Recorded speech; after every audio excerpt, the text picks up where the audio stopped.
رابع فرسان الليلة هو الشاعر رقم 13 حمود بن وهقة اليحيائي من سلطنة عمان.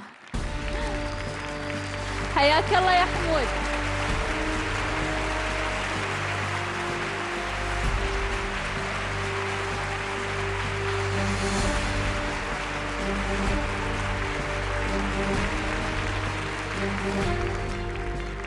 يا هلا ومرحبا. الله يحييك. تفضل.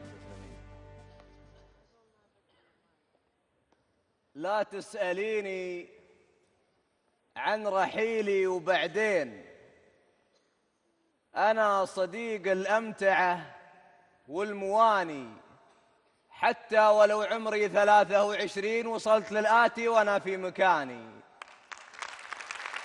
لا تسأليني عن رحيلي وبعدين، أنا سفير الأمتعة والمواني، حتى ولو عمري 23 وصلت للآتي وأنا في مكاني. حبيبتي عيشي حياة المجانين وتمهلي من قبل لارحل ثواني. أبنزع فؤادي وبقسمه نصين، نصه معك دامه معك ما يعاني، كني حفيت اللي تقاسم خلين الأول إماراتي والآخر عماني. مساكم الله بالخير جميعا، اللجنة، الحضور الكريم والمشاهدين عبر قناة بينونة وأبو ظبي الإمارات، وترحيب خاص لوالدي العزيز اللي قدم من سلطنة عمان، والله يملني. ولا أنسى أني أبارك لأخوي العزيز كامل بن ناصر البطحري، تأهل يستاهل شاهد الله. كفو أنت وربعك شاهد الله.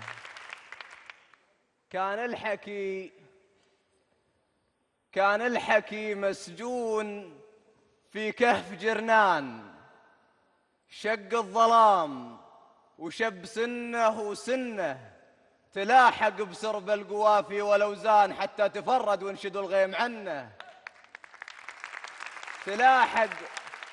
تلاحق بسرب القوافي والأوزان حتى تفرد وانشدوا الغيم عنه.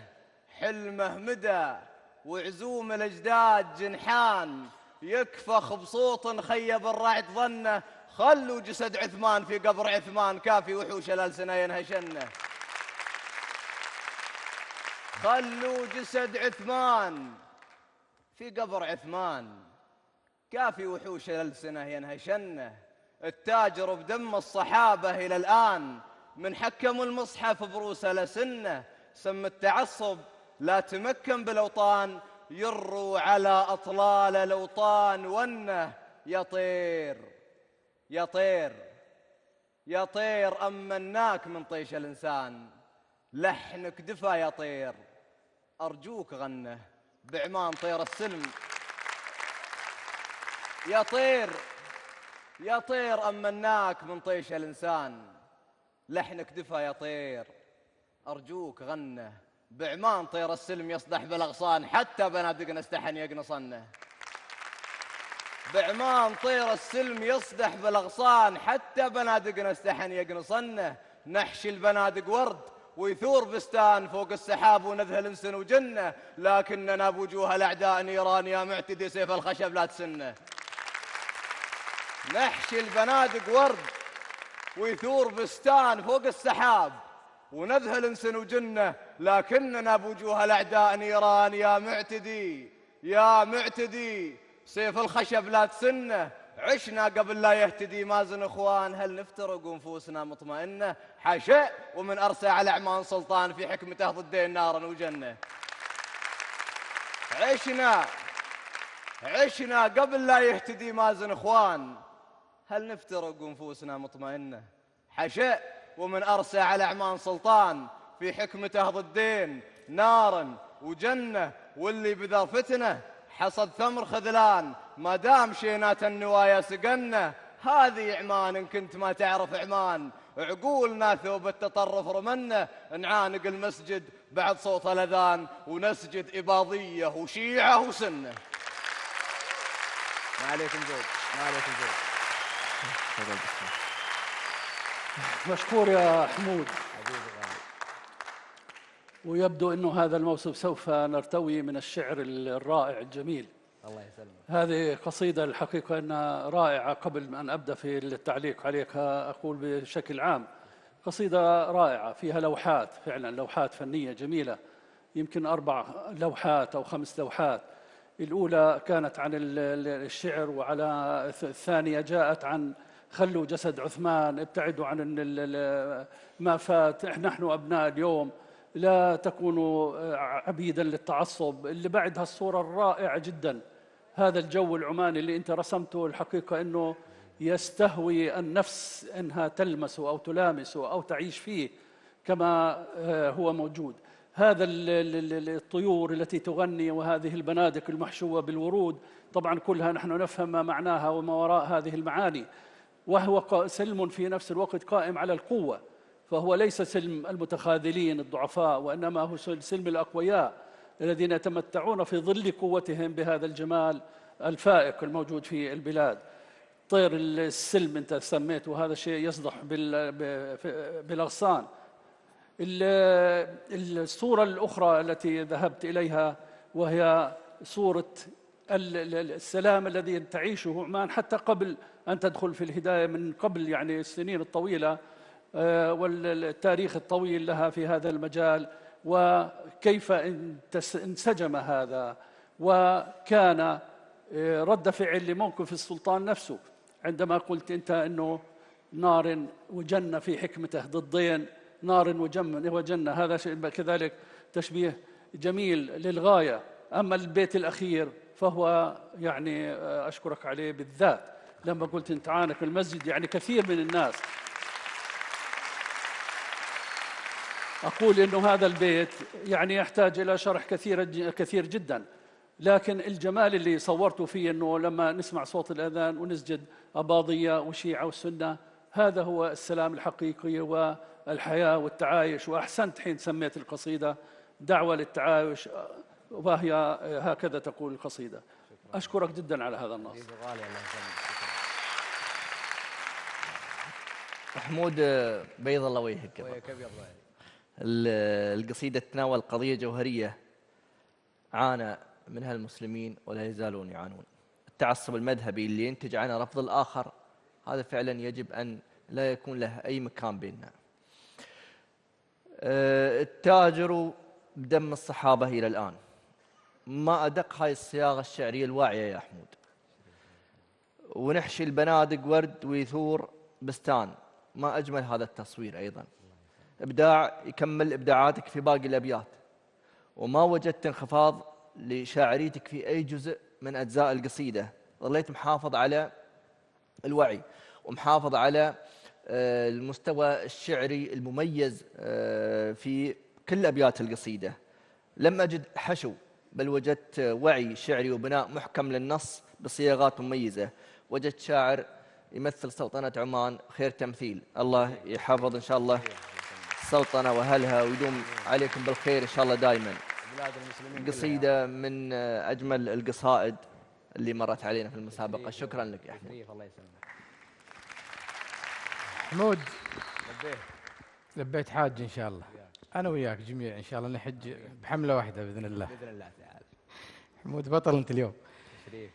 المدخل ذكي جدا. كان الحكي مسجون في كهف جرنان، يعني نشر في الجرايد وفي بداية الشاعر تقصد أو لا، كهف جرنان هو كهف في سلطنة عمان موجود.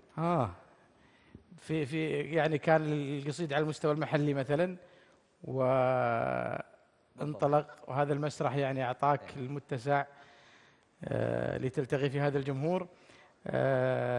القضية اللي طرحتها حمود حساسة جدا، ولكن قدرت أنك تعدي بسلام على قولتهم. وفعلا هي عنوان القصيدة دعوة للتعايش. نعانق المسجد بعد صوت الأذان ونسجد أباضية وشيعة وسنة، وهذا الشطر بحد ذاته دعوة للتعايش. أحيي والدك اللي حاضر معاك اليوم وهنيه فيك. الله يسلمك. طيبك يا أبو خالد. عندي بس ملاحظة بسيطة، غياب بيت الربط بين المقدمة وبين الدخول في الموضوع. لما قلت حلمه مدى وعزوم الأجداد جنحان يكفخ بصوت خيب الرعد ظنه، خلوا جسد عثمان في قبر عثمان، على طول فاجأت المتلقي بدون أن تضع بيت ربط بين ما هيئة المتلقي إلى الموضوع اللي أنت. خالد، لو اقطع كلامك، ويكفى الصوت اللي قاله اللي غرد به الطير، اللي هو خلوا جسد عثمان في قبر عثمان. أها. يكفخ بصوت خيب الرعد ظنه، خلوا جسد عثمان. صوت الطير يعني. أي نعم. عموما مازن إخوان، من هو مازن إخوان؟ أنا أتساءل عنه. مازن بن غضوبة هو أول من أسلم من أهل عمان. أها. عشنا قبل لا يهتدي مازن بن غضوبة. أخوان، قبل الإسلام هل نفترق نفوسنا مطمئنة؟ طمأنينا بدين الإسلام الحمد لله. إذا بس أنا أتساءل عن شخصية مازن في النص وكانت واضحة جدا. أنا ما شبعت من قصيدك، وأنا متأكد أن الجمهور نفس الشيء. التقاطك لجبل حفيد كانت جميلة جدا. شريف الله يسلمك. وأعتقد المفروض غزل يعني، مو لأني أنا أحب الغزل أو أميل للغزل، لا بالعكس، لكن نكسر أبشر. قالت وش اسمك؟ قلت عبد الله سعيد. قالت أكيد، وقلت أحمد سليمان. قالت بدينا، قلت توه بدا العيد. قالت علينا، قلت تايه وعطشان. قالت تأدب مع بنات الصناديد، قلت الله أكبر يا ناس النمر عدوان. وضحكت لي ضحكة كالزغاريد، وراحت تسولف لي عن أفراح وأحزان، عن جدها اللي معترف بالتجاعيد، رمى الحياة في سلة الماضي وخان. عن حبها الأول وعود ومواعيد، لين انتهى جرح وخيانة وحرمان، وتنهدت الله يشفينا التناهيد. ليات من بنت للإلهام بستان، قالت لي اجلس جنبي، وقلت ما أريد، إذا جلست أخاف أوصل الإدمان. قالت طلبتك تجلس، ومدت الإيد، جلست وتشكل من الليل شيطان. قالت من أي الدار؟ قلت أسكن بعيد، أبعد من الفجر بمقاييس والهان. ردت وش اسمك؟ قلت يا شيخة الغيد، شفتك نسيت إن اسمي حمود خلفان. سلام عليكم. تفضل قصيدة طويلة. قواك الله حمود. الله يقويك. شكرا لجنة التحكيم، صح لسانك صح الله يا حمود على القصيدة الحلوة. تشريف الله يسلمك. ممكن تعرف الجمهور بسؤالك؟ والله سؤالك كنت حافظنه بس نسيته، سبحان الله. الله وكيلك كل خوفي وهمي، من عضة ابهام الندم ليه تكلمت. الشعر الرائع حاكم المعلى، للصمت ميزان وللكلام ميزانه أيضا. اكتب فلسفتك الخاصة في هذا الأمر في 3 أبيات على الوزن والقافية نفسهما. يا كم كلمة قبل توصل فمي، يا كم كلمة توصل الباب فمي، ودي أريح خاطري بس ما رمت. يا لين سال البوح في خد كمي، صمت الكلام وأنت يا دمع ما صمت. تعال واقرأ صمتي وعيش يمي، أروع حكايات المحبين بالصمت. سلام عليكم. صح لسانك، بالتوفيق إن شاء الله. مشاهدينا، نذكركم بأنكم تقدرون تتواصلون معنا بآرائكم ومقترحاتكم، وتدعمون شعاراتكم عبر الموقع الرسمي للبرنامج وعبر تويتر والفيسبوك. رحلة الشعر بعد الفاصل راح تنقلنا من سلطنة عمان إلى السعودية، وتريونا.